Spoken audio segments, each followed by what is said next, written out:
வணக்கம்.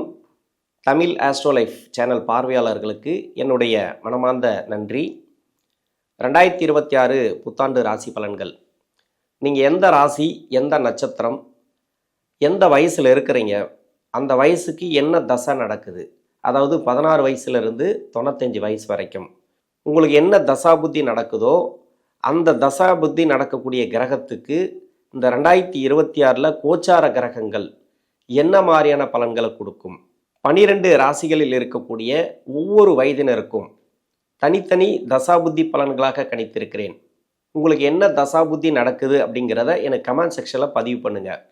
மீனராசி சந்திர தசை. இந்த மீனராசியில் சந்திர தசை நடக்கக்கூடிய நபர்களுக்கு எப்படி இருக்கும், 2026ங்கிறது என்ன பலன்களை கொடுக்கும், நிறைய உங்களுக்கு எதிர்பார்ப்பு இருக்கும். 2026 நிறைய மாற்றங்களை கொடுக்கக்கூடிய ஆண்டாக அமையும் அப்படிங்கிறதுல மாற்று கருத்து கிடையாது. ஏன்னா தசை அப்படிங்கிறது ஒன்று இருக்கு இல்லையா, அந்த தசை உங்களுக்கு சப்போர்ட் பண்ணணும். நடக்கக்கூடிய தசைகள் இது சந்திர தசை. இந்த ராசிக்கு நன்மை செய்யுமா தீமை செய்யுமா? ராசிக்கு 5ஆம் அதிபதினு சொல்லக்கூடியவர் பூர்வ புண்ணிய ஸ்தானாதிபதி தசை. இது எங்கேருந்து தசை பண்ணுதுன்னு ஒன்று இருக்குது. இந்த தசை எந்த நட்சத்திரத்தில் அமர்ந்து தசை பண்ணுதுன்னு ஒன்று இருக்குது. அந்த நட்சத்திரம் நமக்கு கண்கூடாக தெரியுது இப்போது எந்த நட்சத்திரத்தில் அப்படின்ட்டு. ஏன்னா இந்த 3 நட்சத்திரம் இருக்கு இல்லையா, இந்த மீன ராசியில் சந்திரன் எந்த நட்சத்திரத்தில் இருக்கிறாரு அப்படிங்கிறத நம்ம இங்கே சொல்லிடலாம். இந்த சந்திரன் இருக்கக்கூடிய நட்சத்திராதிபதி அவர் எந்த இடத்துல இருந்தால் எந்த பலன்கள் அப்படிங்கிறதும் சொல்லிடலாம். ஏன்னா மற்ற கிரகங்களுக்கு அந்த இடத்துல இருந்தா, அந்த கிரகத்தோடு சேர்ந்திருந்தா அப்படின்னு சொல்லலாம். இந்த சந்திர தசைக்கு மட்டும் நீங்கள் எந்த நட்சத்திரமோ அந்த நட்சத்திரத்தில் தான் அவர் இருக்கார். இப்போ மீனராசியில் 3 நட்சத்திரங்கள், பூரட்டாதி நட்சத்திரம், உத்திரட்டாதி நட்சத்திரம், ரேவதி நட்சத்திரம். இந்த 3 நட்சத்திரங்கள், இந்த 3 நட்சத்திரங்களில் தான் நீங்கள் எந்த நட்சத்திரமோ அந்த நட்சத்திரத்தில் இந்த சந்திர பகவான் இருந்து தசை நடத்துகிறார். இப்போ அந்த நட்சத்திராதிபதி வலுவை பொறுத்து தான் இந்த சந்திர பகவான் இந்த தசையில் உங்களுக்கு என்ன மாதிரியான பலன்களை கொடுக்கும் அப்படிங்கிறது ஒன்று இருக்குது. நல்ல பலன்களை கொடுக்குமா இல்லை தீய பலன்களை கொடுக்குமா? ஏன்னா பூர்வ புண்ணிய ஸ்தானாதிபதினு சொல்கிறோம், 5 குடைய தசை. இது யோக தசை தானே. ஒரு சில பேர் கஷ்டப்பட்டுன்னு வரலாம். அதுக்கு என்ன காரணம்னாக்கா அந்த நட்சத்திராதிபதி வலுவிழந்து இருக்கிறது, இல்லை பாவகரக சேர்க்கையில் இருக்கிறது. அது மாதிரி இருந்துச்சுனாக்கா இந்த சந்திரமகா தசை அப்படிங்கிறது உங்களுக்கு கொஞ்சம் ப்ராப்ளத்தை கொடுக்கும் மைண்டு ரீதியாக. ஏன்னா சந்திரன் அப்படிங்கிறது மனசு மெயின். இது உங்களுக்கு ப்ராப்ளத்தையே கொடுத்துட்டு வரும். அதாவது சரியான முடிவு எடுக்க மாட்டீங்க, சரியான தெளிவான பேச்சு இருக்காது, யாராவது உங்களை ஈஸியாக ஏமாற்றிடுவாங்க. அது மாதிரி இதெல்லாம் நிறைய சந்திர தசைக்கு சொல்லிகிட்டே போகலாம். இந்த 3 நட்சத்திரத்துக்கும் எந்த வயது காலகட்டத்தில் வரும்? இப்போ பூரட்டாதி நட்சத்திரக்காரர்களுக்கு 72 வயசுலேருந்து 82 வயசு வரைக்கும், அதாவது வயதான காலகட்டத்தில் வரக்கூடிய தசை பூரட்டாதிக்கு. உத்திரட்டாதி நட்சத்திரக்காரர்களுக்கு இப்போ முதல் பாதத்தில் இருந்தீங்கன்னு வச்சிங்களேன், தசாபுத்தி இருப்புகள் 17 வருடம், 16 வருடம், 15 வருடங்கள் இருக்கலாம். ஆனால் 68 வயசுலேருந்து 78 வயசு வரைக்கும் இந்த சந்திர தசை அப்படிங்கிறது வரும். ஒரு வருஷம் முன்ன பின்ன கூட வரலாம், உங்கள் சுய ஜாதகத்தை பொறுத்து. 2ஆம் பாதம் இல்லைனா 3ஆம் பாதம் 10 வருடம் தசாபுத்தி இருப்புகள் இருக்குன்னாக்கா உத்திரட்டாதி நட்சத்திரக்காரர்களுக்கு 60 வயசுலேருந்து 70 வயசு வரைக்கும் சந்திர தசை அப்படிங்கிறது வரும். ஒரு வருஷம் முன்ன பின்ன வரலாம்.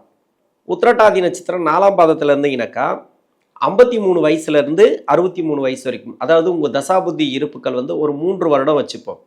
அந்த 3 வருடம் இருந்துச்சுனாக்கா 53லேருந்து 63 வயசு வரைக்கும் இந்த 10 வருடங்கள் சந்திர தசை வரும். ஒரு சில பேருக்கு 1 வருடம் 2 வருடம் முன்ன பின்ன வரலாம். அது உங்கள் சுய ஜாதக தசாபுத்தி இருப்பு பொறுத்து. இது உத்திரட்டாதி. இப்போ ரேவதி நட்சத்திரக்காரர்களுக்கு முதல் பாதத்தில் இருந்தீங்கன்னாக்கா தசாபுத்தி இருப்புகள் 15 வருடங்கள் இருந்துச்சுனாக்கா எப்படி பார்த்தாலும் 48 வயசுலேருந்து 58 வயசு வரைக்கும் முதல் பாதத்தில் இருக்கிறவங்களுக்கு வரும் ரேவதி நட்சத்திரக்காரர்களுக்கு. இப்போ 10 வருடம் தசாபுத்தி இருப்புகள் இருக்குன்னு வச்சிங்களேன், அதாவது 2ஆம் பாதம் இல்லைனா 3ஆம் பாதம் அது மாதிரி இருக்கக்கூடிய நபர்களுக்கு 43லேருந்து 53 வரைக்கும். இது உங்கள் சுய ஜாதகத்தில் ஒரு வருஷம் முன்ன பின்ன வரலாம். 4ஆம் பாதத்தில் இருக்கிறீங்க அப்படின்னாக்கா 36 வயசுலேருந்து 46 வயசு வரைக்கும் இந்த சந்திர தசை அப்படிங்கிறது வரும். இது ஒரு வருஷம் முன்ன பின்ன வரலாம், உங்கள் சுய ஜாதக தசாபுத்தி இருப்பு பொறுத்து. இப்போ 36 வயசுக்கு மேலே 82 வயசு வரைக்கும் இந்த சந்திரமகா தசை அப்படிங்கிறது வருது. இந்த சந்திர தசை என்ன பண்ணும்? சந்திரன் இது யார் கூட சேர்ந்திருந்தால் உங்களுக்கு நல்ல பலனை கொடுக்கும், யார் கூட சேர்ந்திருந்தால் கெடுபலன்களை கொடுக்கும்? உங்கள் சுய ஜாதகத்தில் இப்போ யார் கூட அப்படின்றத விட இந்த ராசியில் யார் இருக்காங்க அப்படிதான். பூரட்டாதி நட்சத்திரக்காரர்களுக்கு குருவுடைய நட்சத்திரத்துல இருந்து தசை பண்ணக்கூடியது இந்த சந்திர தசை. உத்திரட்டாதி நட்சத்திரக்காரர்களுக்கு இந்த சனியுடைய நட்சத்திரத்திலிருந்து தசை பண்ணுறார். ஏன்னா இந்த நட்சத்திராதிபதி சனி. ரேவதி நட்சத்திரக்காரர்களுக்கு புதனுடைய நட்சத்திரத்திலிருந்து தசை பண்ணுறார். இப்போ பூரட்டாதி நட்சத்திரம் அப்படிங்கிறது இந்த ராசிக்கு 10ஆம் அதிபதி நட்சத்திரம், குருவுடைய நட்சத்திரம், ராசி அதிபதி நட்சத்திரம்.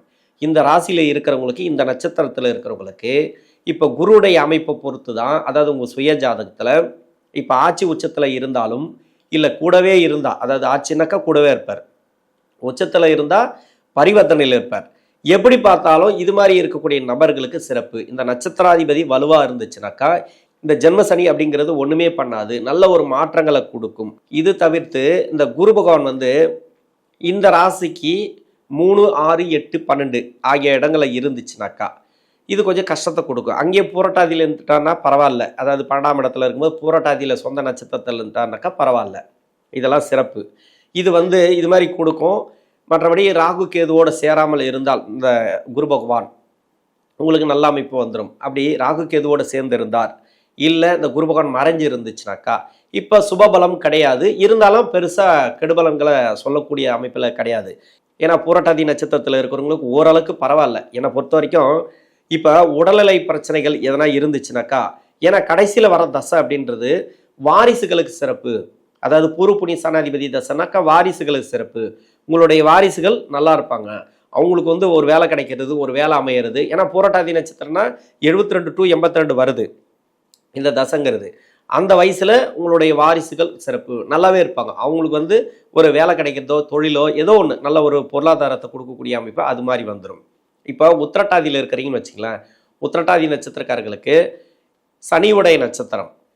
இது வந்து 12ஆம் அதிபதினு சொல்லக்கூடியவர், 11ஆம் அதிபதினு சொல்லக்கூடியவர். பெருசாக கெடுபலன்களை கொடுக்க மாட்டார் இந்த வீட்டுக்கு சனி பகவான். அந்த சனி பகவான் பாவத்தொடர்பில் இருக்கக்கூடாது. உங்கள் சுய ஜாதகத்தில் நல்லா பலமாக இருந்துட்டாருனாக்கா இந்த உத்திரட்டாதி நட்சத்திரக்காரர்களுக்கு இந்த சந்திர மகாதசை அப்படிங்கிறது அந்த அளவுக்கு பெருசாக கெடுபலன்களை கொடுக்காது. பாவத்தொடர்பில் இருந்துட்டாரு, இல்லை உங்கள் ராசிக்கு வந்து மறைவு ஸ்தானத்தில் இருந்துட்டான்னு வச்சுங்களேன். ஏன்னா அந்த நட்சத்திராதிபதி ரொம்ப முக்கியம். பூர்வ புண்ணிய ஸ்தானாதிபதி தசை நல்லபடியாக வேலை செய்யணும் அப்படின்னாக்கா அந்த நட்சத்திரம் கொடுத்த கிரகம் நல்லா பலமாக இருக்கணும், அதுதான் மேட்ரு. அது மட்டும் நல்லா இருந்துச்சுனாக்கா, இது பாவ கிரகமாக இருந்தால் கூட இப்போ 7.5 சனியாக அவரே வராது, தண்டனை கொடுக்கக்கூடிய இடத்துலையும் அவரே வராது அந்த சனி பகவான், நன்மை செய்யக்கூடிய இடத்துலையும் அவரே வருவார். அதாவது 7.5 சனி வந்துச்சுனாக்கா ஒரு புயல் மாதிரி, ஒரு புயலுக்கு கட்டடம் ஸ்ட்ராங்காக இருக்குதுன்னு வச்சுக்கலாம், அந்த புயலுக்கு அந்த கட்டடம் தாங்கும். அப்படி இல்லை, அந்த கட்டடம் ஸ்ட்ராங்காக இல்லை அப்படின்னாக்கா அடித்து தூள் தூளாகி விட்டுரும். அது மாதிரி இப்போ வந்து கட்டடம் அப்படிங்கிறது அந்த ஸ்ட்ராங் சொல்கிறது இல்லையா, அது வந்து தசாபுத்தி. இது ஸ்ட்ராங்காக இருந்தால் மட்டும்தான் உங்களுக்கு நல்ல பலன்களை கொடுக்கும். பூர்வ புண்ணிய ஸ்தானாதிபதி தசைனா ஸ்ட்ராங்கு தான். இது வந்து 5 கூடைய தசை. உங்களுடைய வாரிசுகள் சிறப்பு. இப்போ வந்து குழந்தைகளுக்கு தேவையான, அதாவது உங்கள் வயசில் எந்த வயசில் இருந்தாலும் சரி, உத்திரட்டாதி நட்சத்திரக்காரர்களுக்கு பெரும்பாலும் பார்த்தீங்கன்னாக்கா உத்திரட்டாதி நட்சத்திரக்காரர்களுக்கு 50 வயசுக்கு மேலே 78, 80 வயசுக்குள்ளே வரும். இந்த வயசில் இப்போ திருமணத்துக்காக நீங்கள் முயற்சி பண்ணிட்டு இருப்பீங்க, அதாவது அவங்களுக்கு வந்து திருமணம் கூடி வரல அப்படின்னு. இப்போ திருமணம் கூடி வரும், சுபகாரியங்கள் நிறைய கூடி வரும், வீடு கட்டுறது, ப்ராப்பர்ட்டி, அது மாதிரி உங்களை விட உங்களுடைய வாரிசுகளுக்கு சிறப்பு. ஏன்னா வீடு வாசல் எல்லாமே சரி அவங்களுக்கு தான் சொந்தம், அதாவது நீங்கள் சம்பாதிக்கிறது அவங்களுக்கு தான் சொந்தம். அப்போ அவங்களுக்கு கொடுப்பாரு, ஆனால் உங்களுக்கு நிம்மதி இல்லாமல் வச்சுருப்பாரு. நிறைய மன அழுத்தத்தை கொடுக்கக்கூடிய காலம் இந்த சந்திர மகாதசை அப்படிங்கிறது. நிறைய மனசு சார்ந்த பிரச்சனைகள் வரும். இதில் வந்து தொழில் செய்யக்கூடிய நபர்கள் ரொம்ப கவனமாக இருக்கணும். எம்ப்ளாய்க்கு பிரச்சனை இல்லை, எம்ப்ளாயாக இருந்தீங்கன்னாக்கா நல்லாவே போகும். ஆனால் தொழில் செய்யக்கூடிய நபர்கள் குடுக்கல் வாங்கலை கொஞ்சம் கவனமாக இருங்க. இன்னொன்று நெடுந்தூர பயணங்கள் நிறைய அலைய விடும், நிறைய அலைச்சல்லாம் உங்களுக்கு நிறைய கொடுக்கும். கூட இருக்கிறவங்க அதில் தொழில் செய்யக்கூடிய நபர்கள் வந்து யார் கூட கான்டாக்ட் வச்சுருந்தாலும் சரி, அவங்க மூலிமா நிறைய மன உளைச்சல்கள் இந்த ஆண்டில் வரும். இதெல்லாம் வந்து நீங்கள் பார்த்து அனுசரித்து போயிடுங்க, எதுவாக இருந்தாலும் சரி சரின்னு போயிடுங்க. இதுதான் இந்த நிலமை. ஆனால் எம்ப்ளாய்க்கு வந்து இப்போ ப்ரொமோஷன்லாம் எதிர்பார்த்தீங்கன்னாக்கா கொஞ்சம் கஷ்டம்தான். இந்த டைமுங்கிறது கொஞ்சம் தடை தாமதத்தோடு கிடைக்கும். அதுலேயும் உங்கள் சுய ஜாதகத்தில் சனி அமர்ந்த இடத்த பொறுத்து இப்போ வந்து கொடுக்குற அமைப்பில் இருந்தார்னா ஜென்ம சனியை வரும்போது கொடுப்பாரு நிறைய, அதாவது சுபபலமாக இருந்தால் சனி பகவான். இல்லை கெட்டு போயிருக்கு, அதாவது 6, 8, 12 இருக்குது உங்கள் சுய ஜாதகத்தில்னாக்கா, லக்னத்துக்கு அவயோகராக வந்துச்சுனாக்கா நிறைய நிம்மதி இல்லாத கொஞ்சம் சூழல்களை ஏற்படுத்தும் இந்த சனி பகவான். இது வந்து உத்திரட்டாதி நட்சத்திரக்காரர்களுக்கு சனி அமர்ந்த இடத்த பொறுத்து. எம்ப்ளாய்க்கு நான் சொல்லிட்டேன், தொழிலுக்கு நான் சொல்லிட்டேன். இது வந்து இப்போ ரேவதி நட்சத்திரக்காரர்களுக்கு சொல்லவே தேவையில்லை. ரேவதி நட்சத்திரம் அப்படின்னா ரொம்ப கஷ்டப்படக்கூடிய அமைப்பில் இருக்கிறவங்க இந்த ரேவதி நட்சத்திரக்காரர்கள் தான். ஏன்னா இந்த நட்சத்திராதிபதி 4ஆம் அதிபதினு சொல்லக்கூடியவர், 7ஆம் அதிபதினு சொல்லக்கூடியவர். இவர் வந்து குருவுடைய வீட்டுக்கு நன்மை செய்யாத கிரகம், பாதகாதிபதினு சொல்லக்கூடிய கிரகம். இந்த நட்சத்திரத்தில் இருக்கிறவங்க ரொம்ப ரொம்ப உஷாராக இருக்கணும். சந்திர தசையில் நிறைய மைண்டு டிப்ரெஷன் நிறைய கொடுக்கும், அதாவது மன அழுத்தத்தை கொடுக்கும், வேலை சார்ந்து நிறைய ப்ராப்ளத்தை கொடுக்கும் இந்த டைமுங்கிறது.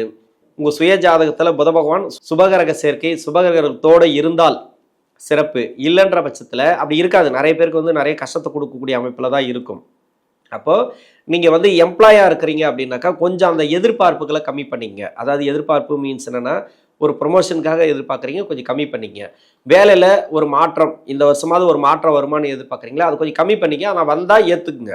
நீங்கள் வந்து சுய ஜாதகத்தை செக் பண்ணுறது நல்லது. இருந்தாலும் மன அழுத்தத்தை கொடுக்கக்கூடிய காலம், நிறைய மன உளைச்சல், அது மாதிரி வீட்டில் குடும்ப வாழ்க்கையிலையும் சரி, இல்லை வேலை செய்யக்கூடிய இடத்துலையும் சரி, எல்லாத்துலேயும் அனுசரித்து போகிறது நல்லது. உடல்நிலையை நல்லபடியாக பார்த்துங்க. உணவு பழக்க வழக்கங்களை கொஞ்சம் கவனமாக இருங்க சந்திர தசையில் இருக்கிறவங்க, அதாவது ரேவதி நட்சத்திரக்காரர்கள். ஏன்னா 36 வயசுக்கு மேலே வருது. இந்த ரேவதி நட்சத்திரக்காரர்கள் பார்த்தீங்கன்னாக்கா 4 பாதத்தில் இருக்கிறவங்களுக்கும் 36 வயசுலேருந்து 48 50க்குள்ளே வருது. இது வந்து இந்த வயசில் நிறைய எதிர்பார்ப்புகள் இருக்கும். குழந்தைகளுக்காக நிறைய செலவு பண்ணுவீங்க. ஏன்னா பூர்வ புண்ணிய ஸ்தானாதிபதி தசை அப்படின்றதுனால குழந்தைங்களுக்காக நிறைய செலவுகள், அவங்களுக்காக படிப்பு செலவு, இல்லை அவங்களுக்காக லோன் வாங்குறது, அவங்களுக்காக படிப்பு செலவெல்லாம் இருக்குது இல்லையா, அதுக்கு தேவையில்லாத, அதாவது வீண் செலவு கிடையாது, எல்லாமே சுப செலவுகளாக தான் வரும். ஏன்னா ரேவதி நட்சத்திரம் அப்படிங்கிறது அந்த அளவுக்கு கெடுக்காது. அவர் தசை தான் கெடுக்குமே தவிர இந்த இதில் வந்து கெடுக்காது. சுபகிரக சேர்க்கை சுபகிரக பார்வை இருந்தால் நல்லது அப்படின்னு சொல்லலாம். அவங்களுக்கு படிப்பு அந்த மாதிரி எல்லாமே அவங்களுக்கு நல்லாயிருக்கும். அவங்களுக்கு வந்து அந்த சேமிப்பெல்லாம் கூட நல்லாவே இருக்கும் அப்படின்னு எடுத்துக்கலாம். பாவகிரக சேர்க்கை இருந்தால் மட்டுமே இந்த வேலை, இந்த தொழில் சொல்லியிருக்கிறேன் நான். கணவன் மனைவிக்குள்ளே நிறைய ப்ராப்ளத்தை சந்திக்கக்கூடிய காலம் அப்படின்னு சொல்கிறேன். ஏன்னா கணவன் மனைவிக்குள்ளனாக்க இந்த சந்திர தசையில் பூர்வ புண்ணிய ஸ்தானாதிபதி தசை தான் இல்லைன்னு சொல்லலை.